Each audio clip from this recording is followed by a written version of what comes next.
താരസംഘടനയായ അമ്മയുടെ ഭരണസമിതി കൂട്ടത്തോടെ രാജിവെച്ച നടപടിയിൽ പലർക്കും സന്തോഷമാണ്. ഇപ്പോഴത്തെ പൂർണ്ണ സന്തോഷം പ്രകടിപ്പിച്ചെത്തിയിരിക്കുന്ന നടിമാർ മറ്റാരുമല്ല, നടിയായ നീന കുറുപ്പും മായ വിശ്വനാഥുമാണ്.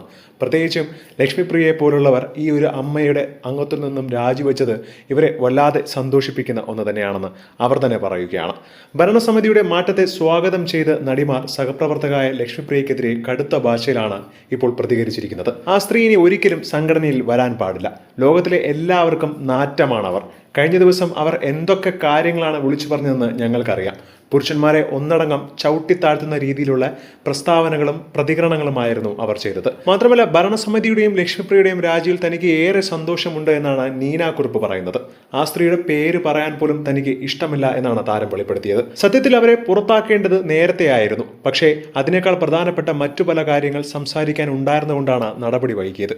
എനിക്ക് ആ പേര് പോലും ഉച്ചരിക്കാൻ താല്പര്യമില്ല. അത്രമാത്രം ഒരു ട്രോമയാണ് അവരെന്നിൽ ഉണ്ടാക്കിയത്. 39 വർഷമായി ഞാൻ ഈ ചലച്ചിത്ര മേഖലയിലുണ്ട്. ഇതുവരെ എന്നെക്കുറിച്ച് ഒരു മോശം വാർത്ത എഴുതാൻ പോലും ആർക്കും അവസരം കിട്ടിയിട്ടില്ല. എന്നെക്കുറിച്ചാണ് അവർ അത്രയും ദൂരം മോശമായി സംസാരിച്ചത്. ഞങ്ങൾക്കൊക്കെ വളരെയധികം സന്തോഷമാണെന്നും ഇനി ഒരിക്കലും ഈ ഒരു സംഘടനയിൽ അവർ തിരിച്ചു വരരുത് എന്നുള്ള പ്രാർത്ഥന മാത്രമേ ഞങ്ങൾക്കുള്ളൂ എന്നാണ് നീന കുറുപ്പും മായ വിശ്വനാഥും അടക്കമുള്ളവർ പ്രതികരിച്ച് രംഗത്ത് വരുന്നത്.